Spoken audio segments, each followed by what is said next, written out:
Hello दोस्तों, हिंदी की बिंदी channel में आप सभी का स्वागत है। तो दोस्तों, आज के इस वीडियो में आप सभी के लिए पर्यावरण से संबंधित कुछ और प्रश्नों को लेके आई हूँ। देखिए, पिछली वीडियो में मैंने आप सभी को पर्यावरण से संबंधित काफ़ी सारे प्रश्न करवाए थे।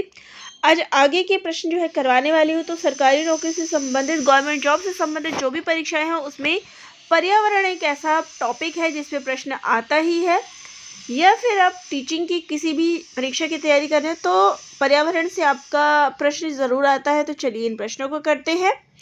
ग्रीन हाउस गैसों में सर्वाधिक योगदान किस गैस का है? तो कार्बन डाइऑक्साइड का। अगला प्रश्न है, प्रकृति का सफाई कर्मी किसे कहा जाता है? तो गिद्ध को। अगला प्रश्न है, हरे पौधे को पारिस्थितिकी में क्या कहते हैं? तो इनको कहेंगे उत्पादक। अगला प्रश्न है, जल प्रदूषण किससे उत्पन्न होता है? तो ये औद्योगिक निष्कर्षों द्वारा निकलता है। अगला है, जीवों में ऊर्जा का स्थानांतरण किसके द्वारा होता है? तो एक जीव से दूसरे जीव में जो स्थानांतरण होता है वो खाद्य श्रृंखला के द्वारा होता है। अगला प्रश्न है, जीवों में खाद्य श्रृंखला का समुचित क्रम क्या है? तो किस प्रकार से खाद्य श्रृंखला चलती है? तो यहाँ आपको ऑप्शन जो दिया है उसमें देखिए, घास पे कौन रहता है? कीट पक्षी उसको खाते हैं। और कीट पक्षियों को कौन खाता है? तो सर्प खाते हैं। तो ये सही इसका उत्तर है। अगला है, कार्बन डाइऑक्साइड के उत्सर्जन का प्रमुख स्रोत क्या है? तो जीवाश्म ईंधन दहन। अगला है, ग्रीन हाउस गैसों में सर्वाधिक जीवन काल किसका होता है? तो सर्वाधिक रहने वाला जो गैस है वो है नाइट्रस ऑक्साइड।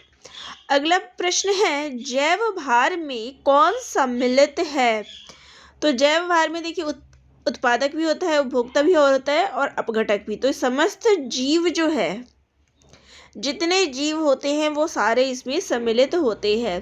अगला प्रश्न है, ऊर्जा का गैर परंपरागत स्रोत कौन सा है? तो गैर परंपरागत स्रोत में सौर विकिरण आएगा इसमें से। अगला प्रश्न है, वायुमंडलीय प्रदूषक गैस कौन सी है? तो सल्फर डाइऑक्साइड वो वायुमंडल को प्रदूषित करती है।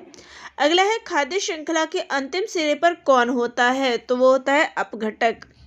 अगला प्रश्न है, मरुस्थलीभवन किससे होता है? तो बहुत ऊंचे तापमान और कम वर्षा के कारण मरुस्थलीकरण होता है। अगला है, भारत में वनस्पति एवं जंतुओं की सर्वाधिक विविधता कहाँ पाई जाती है? तो वो पाई जाती है पश्चिमी घाट में। अगला प्रश्न है, नाइट्रस ऑक्साइड गैस का सर्वाधिक उत्सर्जन किस उद्योग से होता है? तो नायलॉन से सर्वाधिक गैस निकलती है। शेर किस वर्ग में सम्मिलित है? तो शेर तृतीय उपभोक्ता में सम्मिलित है। कुत्ता किस वर्ग में आता है? तो द्वितीय उपभोक्ता में आता है। जीवों के मध्य भोजन प्राप्त करने के लिए निश्चित पोषण क्रम को क्या कहते हैं? तो इसको कहेंगे खाद्य श्रृंखला। अगला है, पृथ्वी पर इस समय उपस्थित जीवों में उत्तरजीविता के लिए सबसे बड़ा खतरा किससे है? तो वनों को नष्ट करना यहाँ पे सबसे बड़ा खतरा है। अगला प्रश्न है, सर्वाहारी जंतु किस वर्ग में आते हैं? तो सर्वाहारी वो द्वितीय उपभोक्ता में आते हैं, जो दोनों ही चीज़ें खाते हैं। अगला है, तृतीय उपभोक्ता में कौन है? तो देखिए, तृतीय उपभोक्ता में आएगा बाज। अगला है, गिद्ध किस वर्ग में आता है? तो गिद्ध भी तृतीय उपभोक्ता में आएगा। अगला प्रश्न है, मात्र रासायनिक क्रिया से किसका निर्माण होता है? तो रासायनिक क्रिया से CFS यानी क्लोरोफ्लोरो सल्फर ऑक्साइड का निर्माण होता है। अगला है, सममार्जक उपभोक्ता की श्रेणी में कौन सम्मिलित है? तो सममार्जक में सम्मिलित है वो है दीमक। अगला है, भारत की संकटग्रस्त पादप जाति में कौन सम्मिलित है? तो चंदन चंदन का जो पेड़ है वो संकटग्रस्त है। अगला है, अवसादी चक्र में किसका प्रवाह होता है? तो खनिजों का। अगला प्रश्न है, अपघटक जीवों का उदाहरण है? तो इसका उदाहरण है कवक। अगला प्रश्न है, खाद्य श्रृंखला की प्रत्येक कड़ी क्या कहलाती है? तो प्रत्येक कड़ी कहलाती है पोषण स्तर।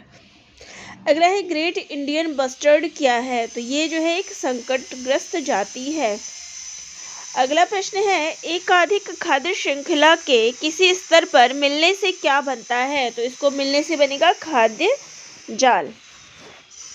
अगला प्रश्न है, बाहर थोड़ा शोर हो रहा है तो इसकी वजह से आवाज़ में थोड़ी दिक्कत हो रही है। विश्व जलवायु परिवर्तन के लिए सर्वाधिक उत्तरदायी कौन है? तो ग्रीन हाउस गैसों की वृद्धि जो है जलवायु परिवर्तन के लिए सबसे उत्तरदायी होती है। अगला प्रश्न है, जैव विविधता संरक्षण के लिए संयुक्त राष्ट्र संघ ने कितने प्रतिशत भूमि का लक्ष्य रखा है? तो 17%। अगला है, ओजोन परत को हानि पहुंचाने वाले घरेलू उपकरण कौन से हैं? तो ओजोन परत को जो सबसे ज़्यादा हानि पहुंचा रही है वो है एयर कंडीशनर, इससे यानी एसी। अगला है, बीटा जैव विविधता किसका उदाहरण है? तो बीटा जैव विविधता जो भारत इसका उदाहरण है। अगला है, वैश्विक जैव विविधता को क्या कहा जाता है? तो वैश्विक, देखिए जब विश्व स्तर की बात आ जाती है तो इसको कहेंगे गामा। अगला है, जीवों को की संकटग्रस्त जातियों को सूचीबद्ध करने वाली पुस्तक को क्या कहते हैं? देखिए प्रश्न इंपॉर्टेंट है। तो जहाँ पे संकटग्रस्त जातियाँ जो है उनको सूचीबद्ध किया जाता है उसको कहेंगे रेड डाटा बुक। तो चलिए ये थे प्रश्न। तो आप सभी को ये प्रश्न कैसे लगे कमेंट करके ज़रूर बताइएगा। अगर आप चाहते हैं कि और भी प्रश्न लाए जाएं तो वह भी कमेंट करके ज़रूर बताइएगा। धन्यवाद।